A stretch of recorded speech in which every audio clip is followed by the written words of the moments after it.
Well, if you've just tuned in to the game between Delhi and Lucknow and you see that Delhi have got 149 in 20 overs, you think Lucknow have bowled well. Then you see the 4-3 and you try and make sense of that kind of score. 149 for 3 after Prithvi Shaw got them off to a bit of a flyer.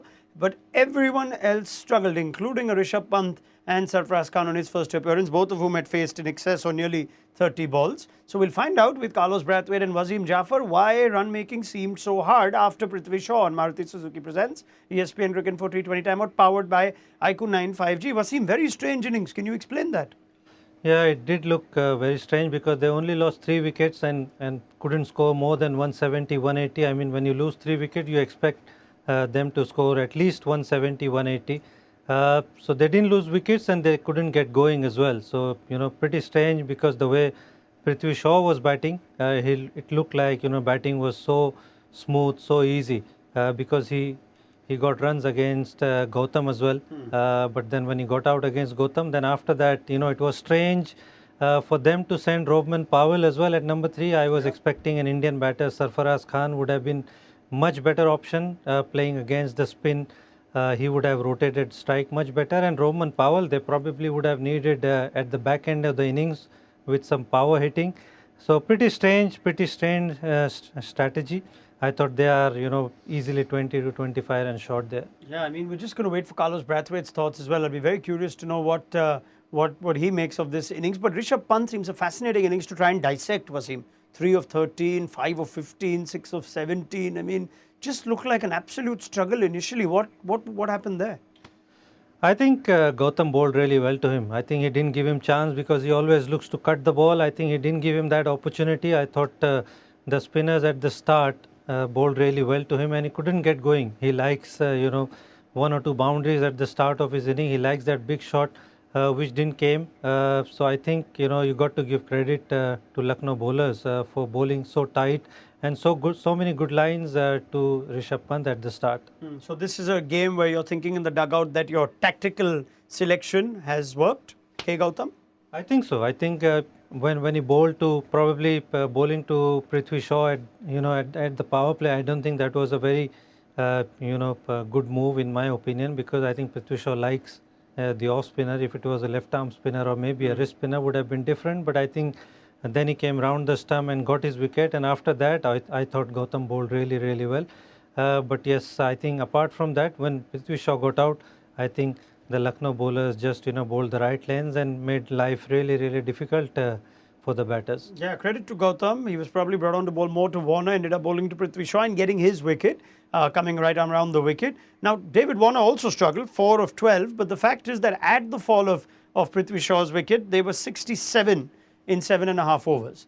Now, good luck explaining why Rovman Powell has walked out at that point, Wasim. You've already said you thought it was a poor move, but what could have been the thinking?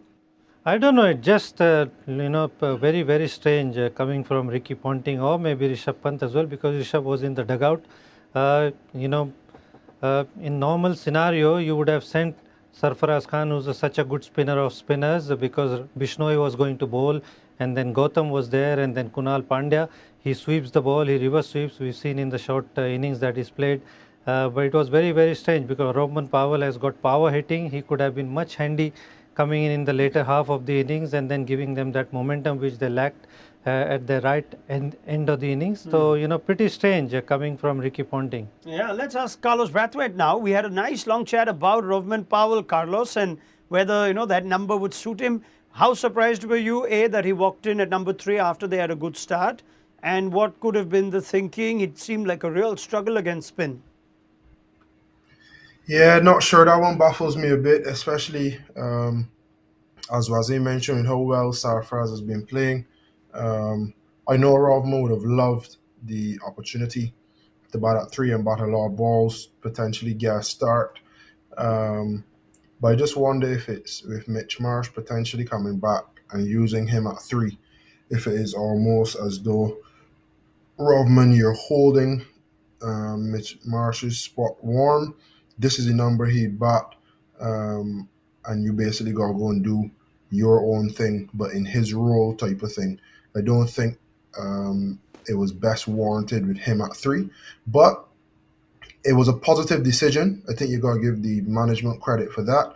They probably had the thinking of, we've had a good start. Warner wasn't flowing as well as Shaw was. If we can get Rovman in, he can get a few boundaries away. We can keep that momentum flowing. And then if you get Warner and Rishabh Pant in together, we know that could be pandemonium at the crease. So we can look at it the negative way, which is the first thing that came to mind. But you could also give plaudits to the skipper and the coach and think it's a positive decision gone wrong. That's interesting. Rovman Powell really did struggle against Bishnoi, but in fairness, the struggle went on, didn't it, Carlos? Well, Warner struggled, and it was the end. Even a set Rishabh Pant couldn't get the bowling away. Now, what do you make of that? Was it just harder to bat? Prithvi Shaw made it look easy, but batting just seemed hard, especially towards the end. You know, it's funny, whenever somebody start the way Prithvi Shaw start, you expect 200, 210, and everybody that is a belter. But then you look at David Warner and see 4 off 11, and you're starting to think, is it a case of Warner just giving him the strike? Or I do think it was today. Prithvi Shaw was just amazing on what was a difficult wicket. But I think Sarfraz and Rishabh Pant batted very, very well, very mature. I mean, we sat here before the beginning of the innings and said that, they're very dynamic players, that whole batting order, and they needed to be a bit more mature and, play long innings and get big scores. And today is one of those days that they probably wouldn't get the 70 and 80 that the quality of the knocks deserve. But they've definitely given Delhi a chance to defend the score of 150, which is looking at some stage like 135, 140. Interesting. Wasim has said that that's a few short, but if you look at the bowling analysis there, Wasim, 10 overs of spin, 57 runs, and all 3 wickets falling to spin. Avesh Khan and Andrew Tan, on the other hand, have gone at 10 on over. Does that tell us something? And Carlos said it's a difficult pitch. Do you agree? I think it does look a difficult pitch, and the boundary is pretty long. We have not seen such big shots being played there. And Delhi has got Kuldeep Yadav, who's bowling really well. I think Akshar, again, he'll be very, very handy out there. And I see Lalit Yadav bowling a few overs as well. He's a decent off spinner. And Mustafizur Rahman, who we know he bowls those cutters. Shardul Thakur is known for doing that. So couple of early wickets in the power play. You never know. I mean, we could see a good game happening there. Yeah, if spinners are going to get that sort of assistance. We did see towels come out towards the end of the innings, as we tend to in these Mumbai games, if Dew played its part. But even if it played its part towards the end, Carlos, Jason Holder seems to be a hard man to get away. You sometimes look at the kind of balls that he lands and you think, oh, gee, he's missed out on that, he's missed out on that. But that happens so often, and you think, is Jason Holder doing something that's hard, makes it harder for a batter to hit? What's challenging about trying to hit Jason Holder when he's bowling those off cutters towards the end?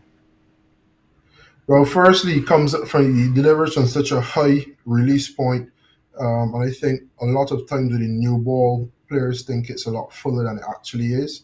And then at the back end, I think what he's really added to his game nicely is before his Yorkers would be on off, middle and off, and when he lands them, obviously it's a dot, but there's a small margin for error at the back end, and he could get hit back over his head to long on, long off, and he could be expensive.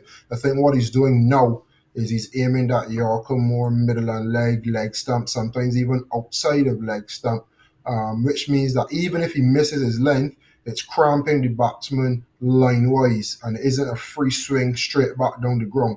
And it's a lot more difficult, especially with boundaries as big as these, to pick a ball up that's almost Yorker length and clear deep square leg, whether behind or in front of square. And he doesn't have the pace at 140 that you can use it, so you always have to be putting pace on the ball. He's added a nice back of the hand slow ball that the seam comes out straight. So just the fact that he has a few more options now, persons can't predict what is going to come. And then once he executes the way he is done, it's very, very difficult at 6'7" to get a hold of him consistently. Is there a way for batters to improvise and try and get Jason Holder away? Wasim, from what you saw today, would look like a real struggle for Pant and Sarfaraz. I think they bowled really good lines, Raunak. I think to Rishabh Pant, they bowled really wide, didn't give him any chance to swing towards mid-wicket square leg where he likes it, and I think they've set a very good field to Sarfaraz as well. He's not known for power hitting, but he can play those cheeky shots. But I thought they bowled really, really well. Jason Holder itself, he's very hard because it doesn't give you any pace. He comes from literally 7.5, 8 feet, and it's not that easy. So I think, the bowlers have got it right today. All right. Are we going to see a comfortable chase, or could we see an interesting game in spite of this presumably low score, Wasim? Well, I'll go with some extraordinary prediction. I would say super over and Delhi to win. Wow. Okay, Wasim Jaffer had backed Delhi pre-show. In spite of them getting what looks like a below par score, he thinks they're going to make a game out of this. Let's ask Carlos Brathwaite if he thinks the same. Come on, Carlos. You were going to come close to Wasim's prediction before the game. Are you going to go for that rather out-of-the-box prediction at No. They're halftime? going for Lucknow. They're going for Lucknow. I hope I don't jinx them, but they can go against Wasim. So we'll have a winner, we'll have a loser. All right, excellent. Tell you, if it's a super over, it should be fun. This IPL hasn't had one just yet. Let's see if the Delhi Capitals bowling attack, strengthened with Anrik Nortje's return, could make a game out of this. And we'll pick up the chat at the end of it all on Maruti Suzuki Presents ESPN Cricket for T20 Timeout, powered by IQ 95G.